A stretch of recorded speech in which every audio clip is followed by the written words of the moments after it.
Bonjour à tous et bienvenue sur Brut en ce début de semaine. On est très heureux de vous retrouver pour un direct exceptionnel alors que François Hollande s'est rendu aujourd'hui pour le 300e anniversaire de la franc-maçonnerie. Il s'est exprimé aux alentours de 16 heures.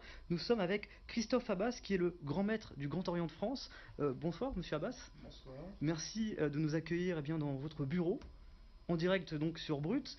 Je rappelle pour les internautes qui viennent de nous rejoindre sur ce live que vous pouvez poser d'ores et déjà vos questions via les commentaires. C'est une interview interactive et donc durant ce direct, nous prendrons quelques-unes de vos questions pour les poser ici même au Grand Orient de France. Alors on est dans votre bureau, est-ce que vous pouvez un peu nous faire visiter ce bureau? Oui, écoutez, c'est le bureau du Grand Maître, c'est-à-dire du président du Grand Orient de France, qui est une fédération de loges, avec au fond les symboles de la République, les symboles de l'Europe, des médailles commémoratives, des tabliers maçonniques. Qu'est-ce qu'un tablier maçonnique par exemple? Un tablier maçonnique, c'est un tablier que porte un franc-maçon en loge et qui symbolise en quelque sorte son appartenance avec un certain nombre de symboles à ce grand courant qu'est la franc-maçonnerie. Et donc les cadres par exemple, je me permets ce cadre qui est juste ici, qu'on voit à l'image, il représente quoi par exemple? Ce cadre-là représente au fond très symboliquement l'origine mythique de la franc-maçonnerie avec un ensemble de symboles que l'on retrouve dans les rituels qui président à nos séances, à ce que l'on appelle nos tenues. Et justement, cette première question assez pédagogique, parce qu'il y a beaucoup de fantasmes, de réalités parfois déformées sur ce qu'est la franc-maçonnerie. Comment vous définiriez justement ce qu'est la franc-maçonnerie? Pour comprendre ce qu'est la franc-maçonnerie, il faut remonter à son histoire et à son origine. Et très simplement, à l'origine, qui est une origine anglaise et écossaise, la franc-maçonnerie, c'est un rassemblement d'individus en Angleterre et avec des influences écossaises qui vont constituer un groupe à la fois caritatif, de bienfaisance, d'entraide mutuelle, autour de banquets, puis au fur et à mesure autour de rituels spécifiques, de personnes justement qui essaient de recréer au fond une espèce d'écrin, alors même que la société anglaise avait été divisée religieusement et politiquement à la fin du XVIIIe siècle. Donc c'est une volonté de rassembler en quelque sorte autour d'une fraternité, d'une commensalité commune. 300e anniversaire aujourd'hui, vous avez reçu la visite du chef de l'État, c'est unique. Alors parfois des personnalités en dehors de leur fonction, en dehors de fonction de président de la République sont déjà venues, mais dans la 4e et 5e République, c'est la première fois qu'un président de la République en fonction vient vous rendre visite. C'est un temps extrêmement fort que vous avez vécu aujourd'hui. Oui, c'est un symbole extrêmement important pour nous qu'un président d'exercice vienne délivrer un message, et cela à la faveur justement de cet anniversaire, de ce tricentenaire, pour dire à la fois son attachement et rendre hommage à nos ancêtres francs-maçons, francs-maçonnes, qui se sont investis très tôt dans la société et ont défendu la République, la démocratie, la laïcité, l'éducation populaire, tout un tas d'investissements éthiques ou bioéthiques, comme on dirait aujourd'hui, et donc qui ont concouru au fil de ces 3 siècles à façonner notre société. Et justement, ce jour, vous, sans rentrer bien sûr dans l'intimité de la conversation que vous avez pu avoir avec le chef de l'État, quelles ont été les grandes lignes que vous avez pu aborder avec M. Hollande? Nous avons parlé de la pertinence de la maçonnerie, de ses investissements philosophiques, sociaux, de la situation politique actuelle, au sens large, pas simplement dans le cadre électoral qui nous retient aujourd'hui, et de la manière dont il voit l'évolution de la société. Très bien. Je sais qu'il y a une salle à côté qui est assez importante, que je vous laisse nous présenter en direct sur Brut. Alors, qui s'appelle donc exactement?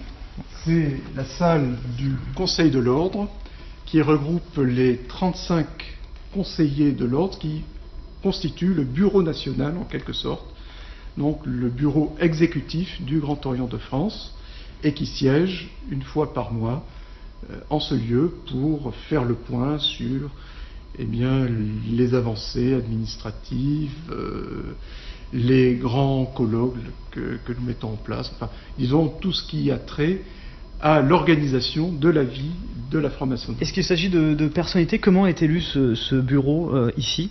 Alors, ce bureau est élu, comme vous le savez, l'unité de base de la maçonnerie, c'est la loge, qui regroupe une vingtaine, une soixantaine, voire une centaine de frères et de sœurs, pour les plus nombreuses d'entre elles. Ces loges, qui sont des associations loi 1901, donc, d'un point de vue juridique, sont les unités de base. Et ces loges sont regroupées en régions.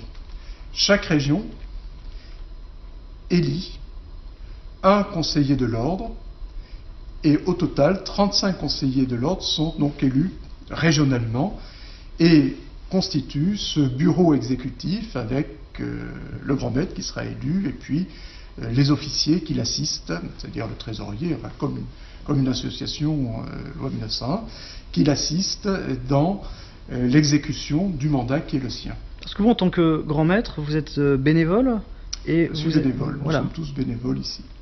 Nous ne sommes pas rémunérés par le Grand Orient de France. Il n'y a pas de rémunération pour pour vous-même et pour l'ensemble des personnes qui siègent? Non, il y a un défraiement pour les missions, c'est-à-dire qu'on prend en charge le transport, l'hôtel, mais il n'y a pas de rémunération, ce qui fait que moi je suis en activité. Et du coup, le métier que vous faites à côté, comment vous arrivez à concilier les deux? Quel est d'ailleurs ce métier et comment vous arrivez à concilier ça aujourd'hui? Moi je suis médecin, je suis neuroradiologue, donc je regroupe mes activités. Je passe tous les jours à l'hôpital, mais j'harmonise mes emplois du temps de manière à assurer mes deux fonctions. Et puis je profite de mes congés annuels pour justement me rendre en province ou à l'étranger quand cela est nécessaire. Alors, je crois que juste au fond, il y a un élément important de cette salle à nous présenter sur ce direct. Oui, c'est un élément historique et qui est en même temps un chef-d'œuvre d'orfèvrerie. C'est la grille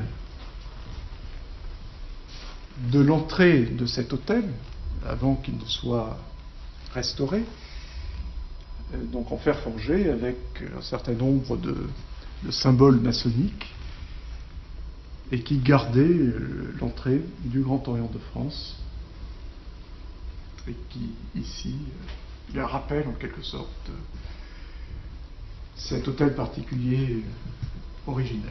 Alors on a cette question des internautes, et justement vous savez que vous êtes souvent la cible de fantasmes, de beaucoup de gens, et certains se demandent justement quelle est l'influence que vous pouvez avoir sur la politique du pays. C'est cette question de Jordan qu'on remercie via Facebook Live. C'est en effet une question importante et récurrente. Je crois que nous n'avons pas beaucoup d'influence sur la vie politique, même si nous avons des francs-maçons, des francs-maçonnes qui participent à la vie politique, qui sont des élus de la République. Comme je le dis souvent, eh bien, ces francs-maçons, francs-maçonnes élus, ensuite, sont guidés par les logiques partisanes qui sont les leurs. Et d'autre part, la maçonnerie, le Grand Orient de France, qui défend certes de grandes valeurs humanistes, n'a pas de corps de doctrine que les élus seraient amenés à défendre. Donc il faut se séparer, au fond, de ce fantasme de la toute-puissance occulte de la franc-maçonnerie qui essaierait de tirer les ficelles du monde politique. Et votre lien, est-ce que par exemple vous discutez avec des hommes politiques d'envergure? Est-ce que certains viennent prendre conseil vers vous, ou il y a vraiment une distance importante entre monde politique et vous-même? Nous voyons des personnes du monde politique, soit qu'elles soient francs-maçons elles-mêmes, soit qui viennent, nous avons rencontré par exemple des candidats aux primaires, de droite et de gauche. Et nous bavardons, nous essayons de parler de ces valeurs que nous défendons et de voir comment ces personnels politiques essaient de les incarner concrètement. Mais cela s'arrête là. Ils nous écoutent, mais ils font ce qu'ils souhaitent. Est-ce que vous sentez derrière que certains messages que vous voulez leur faire passer sont retenus derrière? Pas forcément. Mais ça peut arriver aussi. Ça peut arriver. Ça peut arriver. Mais ce n'est pas... Je suis même pas sûr que ce soit une loi générale. Ils nous écoutent bienveillamment, mais ensuite, ils suivent, si j'ose dire, leur instinct politique.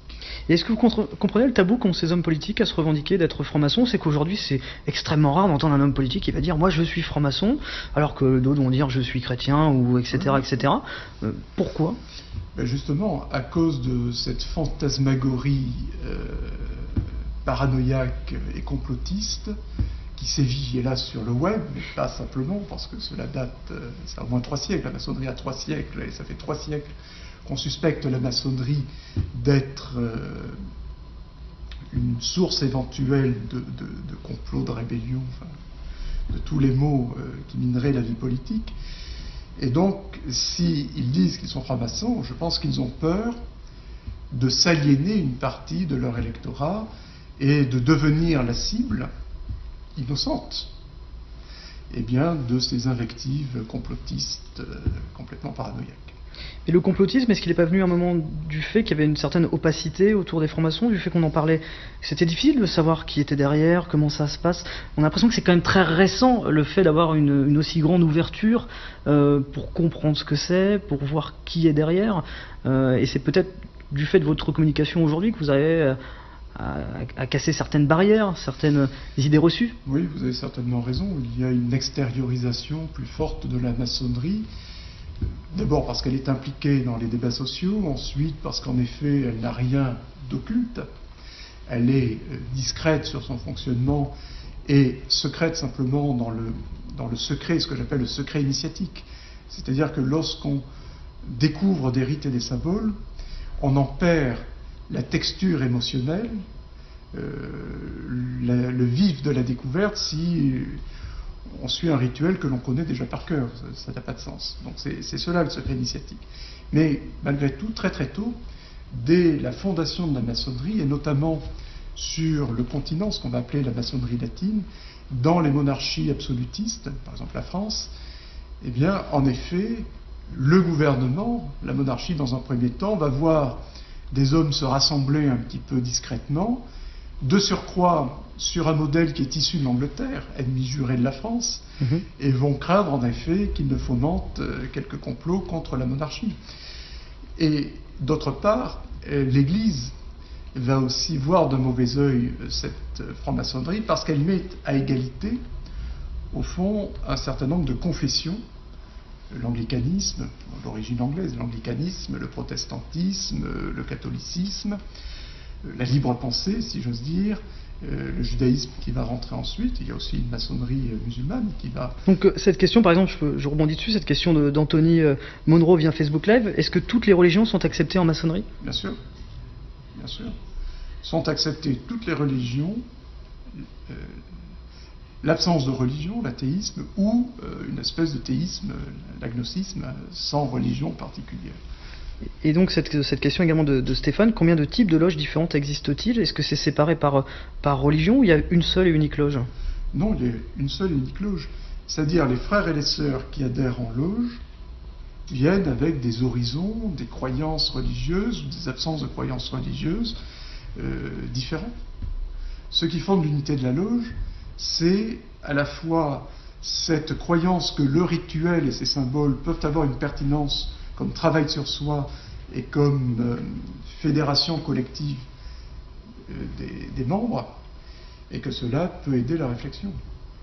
Et cette question qui nous demande comment vous financez la franc-maçonnerie, quelles sont vos sources de financement aujourd'hui? Elles sont très simples, ce sont les cotisations des membres. Il n'y a que ça. Et il y a un prix pour... par exemple, je prends un exemple, moi j'aimerais devenir franc-maçon, comment je fais pour intégrer la franc-maçonnerie? Eh bien, il faut envoyer une lettre de candidature à l'obédience à laquelle vous postulez. Et puis, il y a une démarche d'adhésion qui est entamée. Vous serez orienté vers une loge, et puis la loge sanctionnera si elle vous accepte ou pas. Et si vous êtes accepté, eh bien, vous entamerez tout le processus initiatique de la franc-maçonnerie. Il y aura c'est vrai, il y aura une cotisation. Il y a plusieurs grades, c'est ça, dans la franc-maçonnerie? Il y a 3 degrés. Moi j'arrive, je commence par le premier degré, apprenti. Voilà.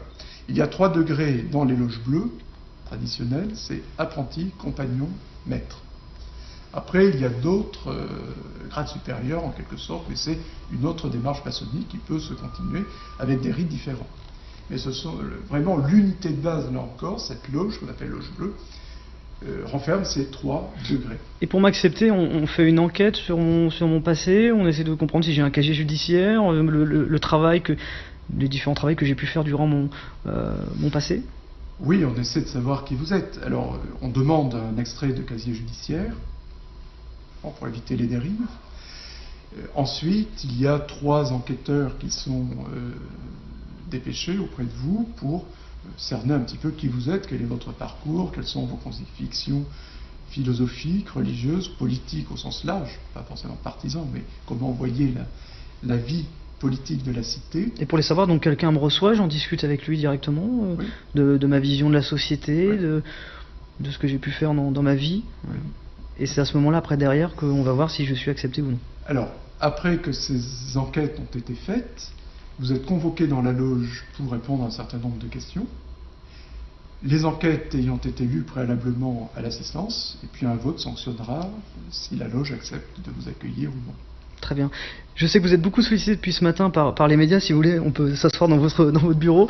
Comme ça, on pourra poursuivre cette interview interactive. On remercie tous les internautes qui posent des commentaires dans ce direct, parce qu'avec Brut, les interviews sont interactives. On vous laisse la parole. C'est comme si vous étiez avec nous dans ce direct pour pouvoir poser des questions à ceux qu'on interroge. Et donc on est ici avec Christophe Abbas, qui est grand maître du Grand Orient de France, et on est de retour dans son bureau pour poursuivre cette interview. Alors on a cette question de Jordan qui nous demande quelle est la place de l'humanisme dans la franc-maçonnerie. C'est une place essentielle. C'est-à-dire que l'humanisme a été la valeur cardinale, le mouvement philosophique cardinal de la maçonnerie, dès son origine. Et donc l'idée de cette promotion de l'individu, d'un individu libre, rationnel, usant de son esprit critique, en quête de liberté, d'autonomie, critiquant toutes les servitudes qui pèsent sur lui, constitue justement l'idéal de l'honnête homme, de l'honnête femme, si l'on veut, que charrie la maçonnerie. Alors dans la politique, on parle souvent du manque de représentativité des femmes dans l'espace politique. On a cette question d'Antonio qui nous demande quelle est la place des femmes dans la franc-maçonnerie. Est-ce qu'il y a une parité ou c'est un peu difficile ? Alors, il n'y a pas de parité, mais il existe des obédiences mixtes, historiques. Le Grand Orient de France n'est passé à la mixité qu'il y a quelques années, mais en revanche, en 1893, la première obédience internationale est mixte, avec notamment une grande féministe, suffragette et journaliste, Maria de Rem, a été créée. Et c'était la première obédience mixte.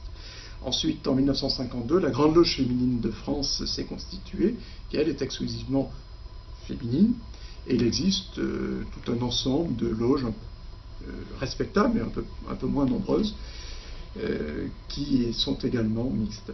Donc il n'y a pas de parité, mais les femmes sont à égalité avec les hommes en loge. Il y a un grand débat au sein de notre société actuellement qui est au cœur de cette présidentielle, dans ces périodes parfois un peu difficiles pour notre pays, c'est la place de la laïcité. Quel est le message que vous souhaitez faire passer à ce sujet-là, la définition que vous donnez de la laïcité, parce qu'on a l'impression que tous les candidats à la présidentielle en ont une un peu différente actuellement. Oui, cela contribue à la confusion généralisée sur ce qu'est la laïcité. Pour nous, la laïcité est simple. C'est un principe juridique et constitutionnel qui assure la neutralité confessionnelle de l'État et corrélativement la neutralité politique des religions, qui assure donc la neutralité de l'espace politique et de la puissance publique, puisqu'elle représente l'unité de la nation et qu'elle permet ainsi à tous et à toutes, croyants, agnostiques ou non croyants, de participer ensemble à l'édification politique du bien collectif. Il y a eu des débats l'été dernier, notamment par rapport au port du burkini. Ça a occupé l'espace public et médiatique pendant un long moment. Sur ce type de sujet, quelle a été votre position ? Et même plus généralement sur le port du voile, des signes religieux dans l'espace public, on pourrait généraliser un peu cette question, parce que c'était un peu la finalité de cette polémique. Il y a d'abord la liberté individuelle. Les signes religieux peuvent être portés dans l'espace civil, mais pas dans l'espace neutre par les représentants de la puissance publique. Les choses sont claires. Et donc, il ne faut pas créer de faux débats qui sont, au fond, et c'est ce qui s'est produit avec le burkini, que l'on peut critiquer, qui d'abord n'est pas une création musulmane, c'est une création par une Australienne, je crois, pour avoir quelque part de marché, et ça, de simple anecdote, c'est devenu quasiment une affaire d'État. Donc on peut critiquer le voile pour des raisons plutôt féministes, de claustration de la femme dans l'espace public, mais c'est un droit individuel, et la femme qui le souhaite peut le porter si elle le souhaite, dans le cadre de l'espace civil, du moment qu'elle n'est pas représentante de la puissance publique. Alors on a cette question sur Facebook Live qui revient sur ce qu'on parlait un peu précédemment par rapport sur les hommes et femmes illustres ou personnages historiques ayant adhéré à la franc-maçonnerie. Est-ce qu'on a une liste des personnes peut-être qui ne sont plus en vie ou même actuellement en vie qui sont francs-maçons? Oh bah oui, si vous allez sur Google, je ne vais pas faire de publicité. Il n'y a pas une liste officielle? Ah bon, nous avons nos archives, donc on sait qui parmi ces francs-maçons ont été célèbres. Mais il y en a, je veux dire Jean Zay, dont on parlait tout à l'heure, ancien ministre, abattu par la milice, Gambetta, Jules Ferry, Combes, Littré, des socialistes utopiques comme Proudhon, comme Leroux, le général Lafayette, on dit même que Louis XV était franc-maçon. Dans voilà. Des ministres qui seraient encore en vie, est-ce que on peut en parler, ou même des présidents ou anciens présidents? Mendès France était franc-maçon, par exemple. Roussier, voilà. Et ceux qui sont vivants, je leur laisse le soin de se dévoiler. Ça, c'est à eux-mêmes de le dire s'ils sont pas. Voilà, c'est là que nous avons un usage. C'est-à-dire, vous voyez, moi je dis librement mon appartenance, pas simplement parce que je suis grand maître du canton de France, mais parce que ça ne pose aucun problème. Mais nous laissons le soin à chacun ou à chacune de dire, s'il le souhaite, son appartenance ou de la terre, si tel est son souhait. On a cette question justement d'Yvonne qui rebondit à ce propos. Pourquoi ce secret finalement de ne pas dire qui l'est ou qui ne l'est pas? C'est de devoir laisser la libre... C'est ce que je disais tout à l'heure, vous m'aviez déjà posé la question. C'est que certains considèrent qu'ils pourraient pâtir de la divulgation de leur appartenance dans un milieu hostile à la franc-maçonnerie. Pas simplement le milieu complotiste, mais quelqu'un qui serait hostile et qui, par un lien de subordination, eh bien, en ferait pâtir son subordonné, par exemple. On a cette question, nouvelle question sur Facebook Live. À quel moment on se dit je veux devenir grand maître? Comment vous vient cette idée et comment ensuite on est élu? Alors, comment vient cette idée? Souvent parce que l'on est déjà au bureau national. Donc, que l'élection, c'est une élection très démocratique pour le coup. Mon mandat ne durera qu'un an. Eh bien parce que l'on considère que l'on peut apporter quelque chose, que l'ancien grand maître vous dit mais peut-être serait-ce bien que tu poursuives, voilà, donc après sont les circonstances. On a cette question de Théo Lévis qui nous dit justement que pensez-vous de la prise de position de votre prédécesseur sur l'affaire Babylou? Je crois que c'était l'unanimité sur l'affaire Babylou, c'est-à-dire que l'on a voulu défendre cette crèche qui a été victime d'un certain nombre d'attaques et qui, en plus, permettait à des gens qui travaillaient la nuit, peu fortunés, eh bien d'avoir accès à cette crèche. Et voilà. Alors après, le Grand Orient de France considérait qu'en effet, pour certains types de services, qui serait un petit peu comparable à un service public, eh bien la neutralité s'appliquerait également là. Ça, c'est une interprétation. Alors, je reprends une question du Facebook Live en me disant justement, est-ce qu'il faut appartenir à une certaine classe sociale pour devenir franc-maçon, ou est-ce qu'on pourrait imaginer qu'une personne pauvre, peut-être même SDF, pourrait devenir franc-maçon, ou c'est vraiment impossible? Rien n'est impossible. Je crois qu'il n'y a pas, je l'ai déjà dit, il y a toujours une suspicion d'élitisme à l'encontre de la maçonnerie.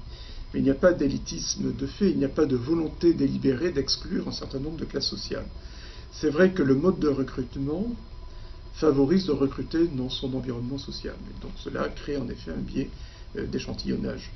Mais rien n'empêche quiconque qui fait sienne les aspirations philosophiques et la spécificité rituelle, symbolique, initiatique de la maçonnerie, eh bien d'adhérer. D'ailleurs, lorsqu'il y a des problèmes de financement, il faut payer une capitation, il y a des dispositifs qui permettent d'affranchir la personne qui n'aurait pas les moyens pour lui permettre d'adhérer malgré les difficultés économiques qu'elle pourrait rencontrer.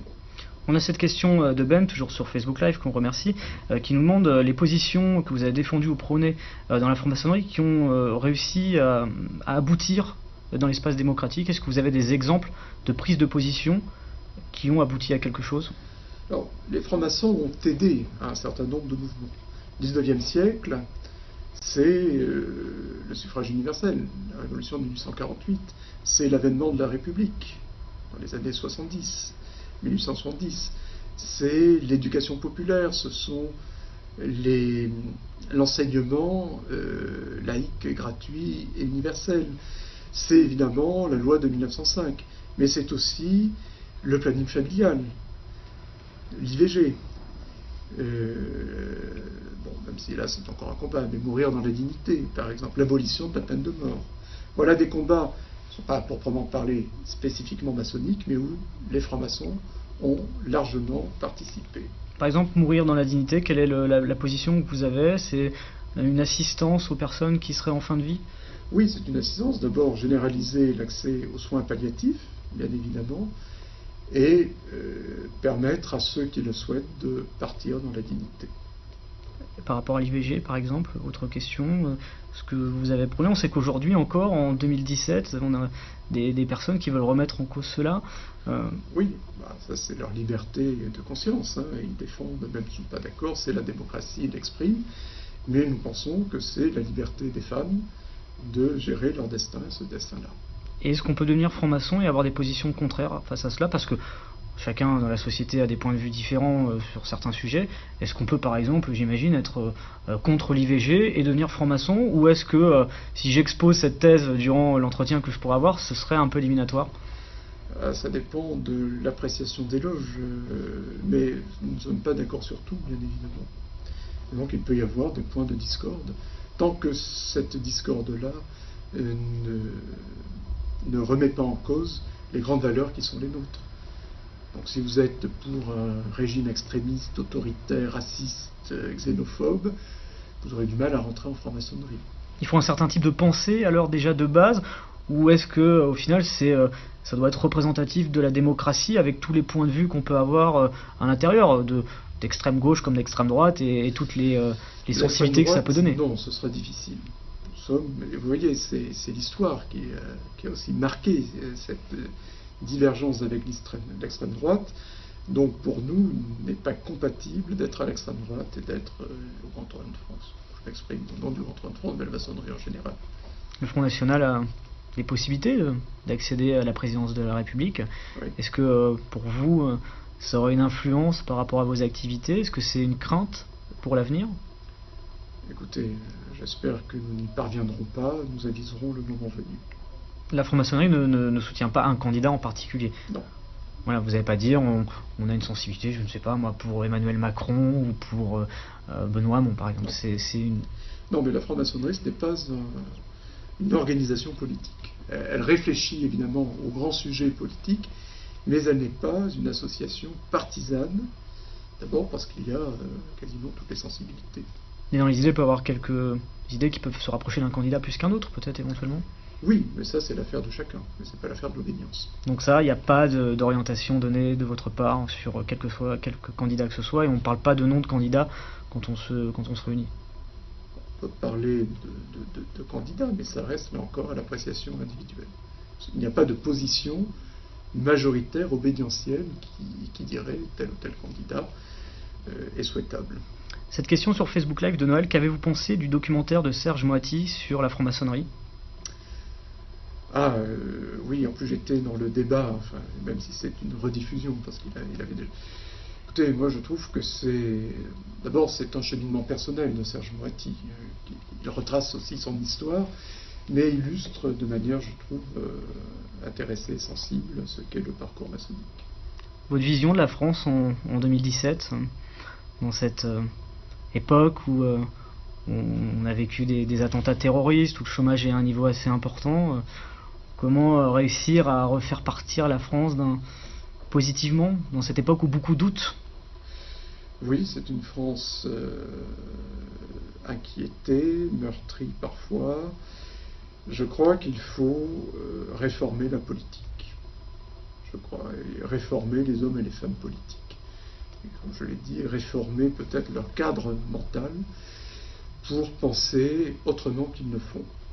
Je pense que la professionnalisation de la politique est une mauvaise chose, le cumul des mandats, on l'a dit, est une mauvaise chose, mais surtout qu'ils n'ont pas l'imagination suffisante pour penser un autre monde. J'emploie souvent une expression de Serge Latouche qui dit qu'il faut décoloniser l'imaginaire. Je crois qu'il faut décoloniser l'imaginaire de notre personnel politique pour qu'il pense autrement le monde de demain. Et que le politique redevienne un homme et une femme politique, c'est-à-dire quelqu'un qui veut changer le monde, et que ce ne soit pas simplement un économiste qui va, de surcroît, conforter, au fond, une politique ultralibérale qui est plus une politique des inégalités sociales et de l'appauvrissement des peuples qu'une politique de la prospérité et de la justice sociale. Il faut changer de république, selon vous? Il faudra peut-être changer de république, mais il faut déjà changer les idées des politiques. Et c'est là le plus difficile. On peut changer les institutions si leur espace mental et leurs idées restent les mêmes.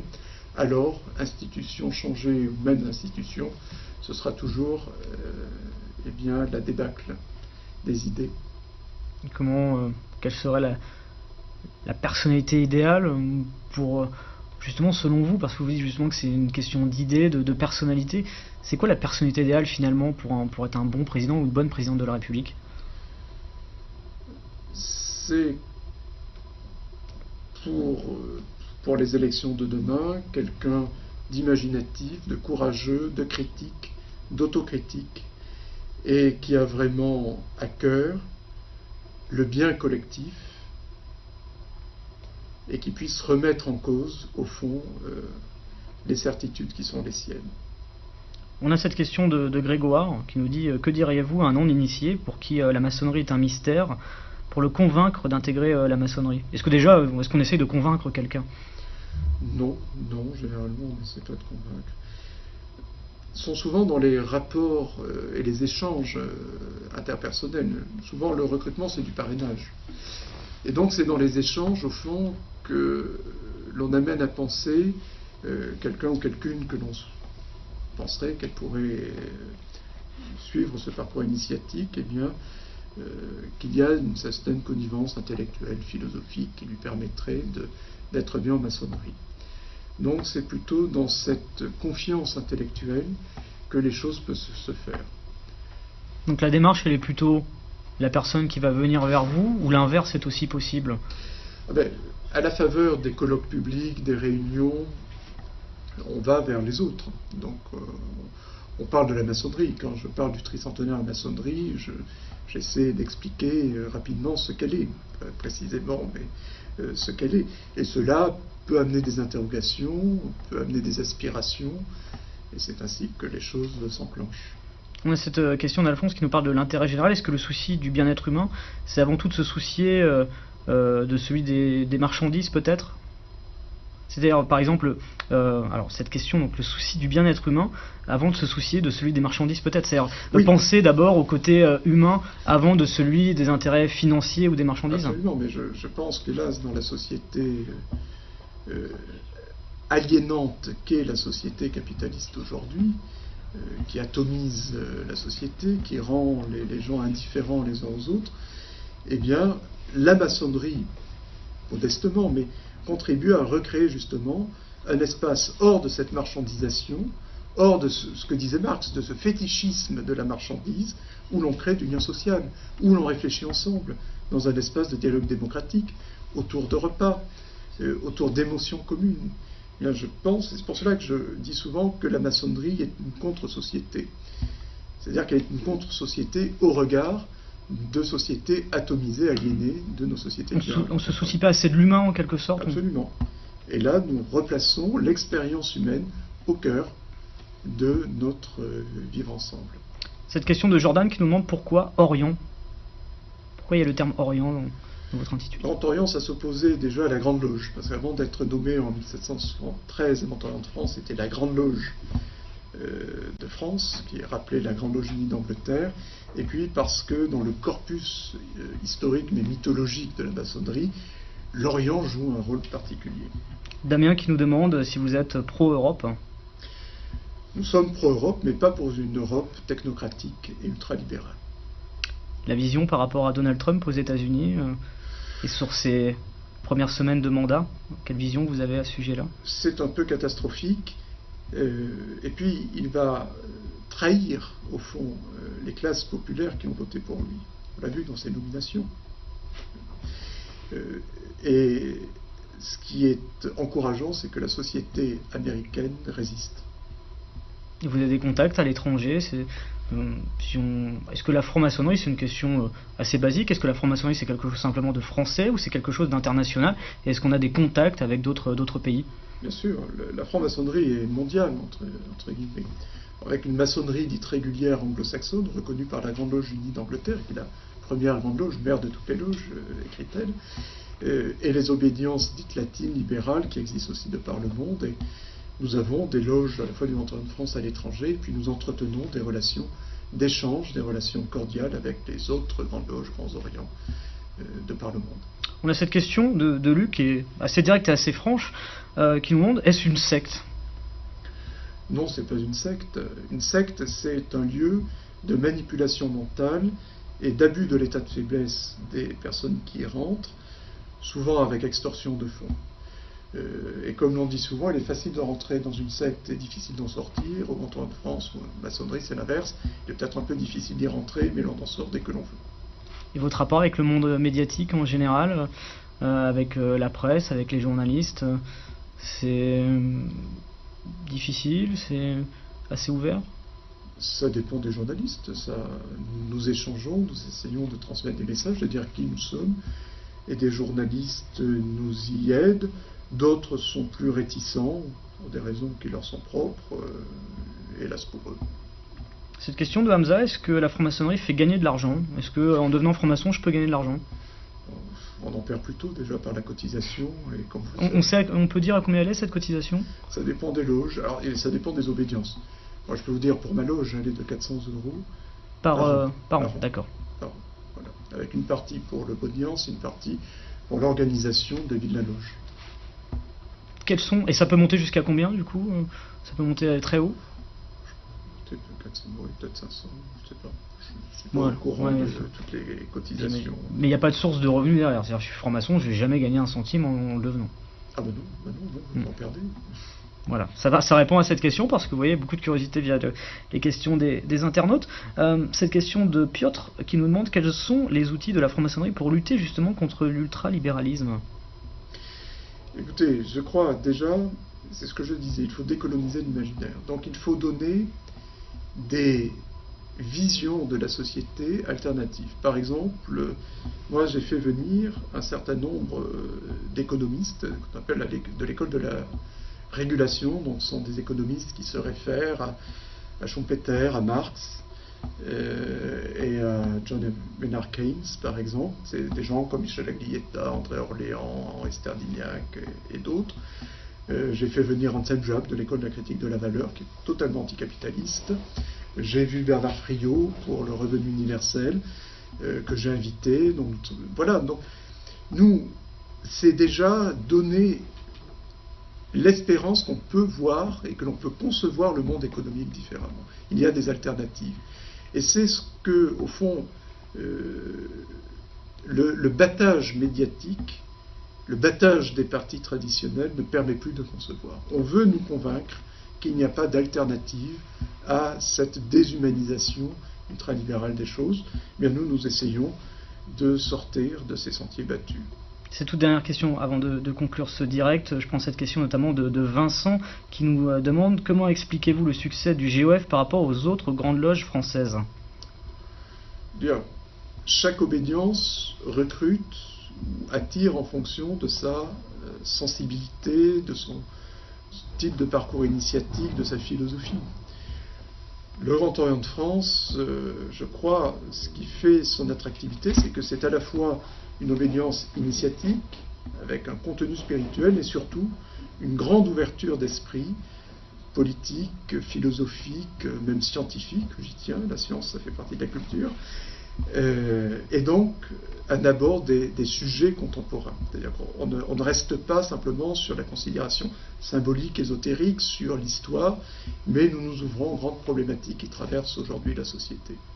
Dans les thèses qu'on vous reproche ou qu'on vous attache souvent, on vous dit franc-maçon est égal à Illuminati. Qu'est-ce que vous répondez à ça? Que ça n'a rien à voir, tout simplement. Il suffit de voir et de faire de l'histoire. Et ce sont des détracteurs, vous pensez, qui donnent ce rapprochement, ou il y a un fondement plus important? Ce sont les détracteurs, c'est sûr, et puis il y a une littérature un peu fumeuse, analogique, qui s'essaie à ces rapprochements-là. Mais il n'y a pas de rapport. Cette question de Jordan, alors quel est votre rapport par rapport à l'écologie? On est quand même dans une période où le réchauffement climatique est plus qu'avéré et on en voit les conséquences sur notre environnement chaque jour. Quelle est votre position à ce sujet-là? Alors, nous avons une commission nationale des développements durables qui réfléchit justement à l'intégration de l'écologie dans notre vision globale de la société. Et je pense que nous pensons qu'en effet, on ne peut plus concevoir le dogme en quelque sorte de la croissance illimitée qui dégrade un environnement de manière irréversible. Il faut intégrer l'écologie, et nous essayons de le faire dans notre vision de la société. Cette question par rapport aux détracteurs, cette question de Luc qui nous demande à quel point vous êtes ouvert pour discuter avec ceux qui ont un point de vue très négatif. Est-ce que vous allez aussi à la rencontre de ceux qui sont méfiants, défiants ou même détracteurs de ce que vous pouvez être, de ce que vous pouvez revendiquer? Il en est parfois dans les colloques publics qui sont là. Mais si vous voulez, pour discuter, il faut qu'il y ait une ouverture d'esprit. Je comprends qu'il puisse y avoir des appréhensions, qu'il puisse y avoir des inquiétudes, mais du moment que l'on est dans un dialogue honnête. Si ce sont des personnes qui sont hermétiques à toute argumentation, et notamment historique, objective, alors ça ne vaut pas la peine. On ne discute pas avec un paranoïaque. Vous faites des colloques publics, c'est ça, pour aller rencontrer tout type de personnes? Oui, absolument. Cette toute dernière question vraiment pour conclure ce live. On remercie tous les internautes qui posent des questions, on essaie d'en prendre le maximum possible. Cette question de Guillaume qui nous demande: pensez-vous à l'instar de Monsieur Payon que la Révolution française n'est pas terminée? Je pense que toute société a sa révolution à accomplir. Et nous avons aujourd'hui, je le disais, une révolution intellectuelle à mener si nous voulons encore une république démocratique, sociale et solidaire. Aujourd'hui, avec la pauvreté, avec les inégalités sociales, avec une bien-pensance, avec une idéologie qui homogénéise toutes les visions sociales, eh bien nous avons une forte révolution intellectuelle à mener, mais également parce qu'il y a de grands défis. Nous parlons aujourd'hui du transhumanisme, c'est-à-dire cette volonté d'augmentation des capacités mentales et physiques de l'humain grâce à la technologie. Il y a une nouvelle page de l'humanité, une nouvelle conception de l'humanisme qui se met en place, et qui s'est mise en place d'ailleurs il y a une trentaine d'années. Donc nous avons tout un tas de défis philosophiques, idéologiques et sociaux à mener, et donc cela, c'est une révolution, et c'est une révolution dans le cadre de l'émancipation, des Lumières et de la Révolution française. Cette question de Noël, qu'est-ce qui fait qu'on choisit la franc-maçonnerie plutôt que la politique, ou est-ce qu'on peut tout simplement faire les deux? Eh bien, on peut faire les deux, et c'est même souhaitable. Cette dernière question, ce sera même pour conclure cette interview. On est en 2017, année présidentielle. Quels sont un peu les grands chantiers, les grandes thématiques que vous souhaiteriez développer dans les prochaines semaines, dans les prochains mois, et même dans des perspectives plus lointaines sur le développement de la franc-maçonnerie dans notre pays? Ces perspectives, nous l'avons dit, nous les avons balayées. C'est une réforme du politique au service du bien-être et de l'être humain, et non pas une abdication du politique devant l'économique. Donc l'être humain, que le bien-être de l'être humain se sépare de la marchandisation du monde et permette d'être au centre de notre conception de la société, intégrer en effet l'écologie, penser ces grands défis technologiques et scientifiques qui sont en train de redéfinir ce qu'est l'humanité en général et ce que sera la philosophie humaniste de demain. Ben, je crois que déjà avec cela, nous avons bien du pain sur la planche. Très bien, merci beaucoup Monsieur Abbas, grand maître du Grand Orient de France, je le rappelle donc aux internautes qui viennent de nous rejoindre. Merci. De nous avoir reçus dans votre bureau, de nous avoir expliqué longuement ce qu'était la franc-maçonnerie avec une approche la plus pédagogique possible pour les internautes qui ne connaissaient pas de quoi il s'agissait exactement. On remercie tous ceux qui ont suivi ce live, qui l'ont partagé, commenté. On a essayé de prendre le maximum de questions possibles. On est désolé pour les questions qu'on n'a pas pu prendre, mais vous étiez très nombreux à poser des questions très très intéressantes les unes que les autres, donc merci beaucoup à vous. Petit merci à Emma pour la réalisation de ce direct, également à Ghislain qui m'a transmis quelques questions parce que ça défilait très très vite, donc merci à eux à distance pour l'aide qu'ils m'ont apporté pour ce direct, et merci donc encore une fois à vous d'avoir suivi ce live. La suite donc de ce live va pouvoir être podcastée, c'est-à-dire que dans les prochaines minutes vous pourrez revoir l'intégralité de cette interview pour ceux qui sont arrivés en cours de live. Merci encore pour votre accueil, Monsieur Abbas, grand maître du Grand Orient de France, qui répondait donc en direct à Brut sur Facebook Live.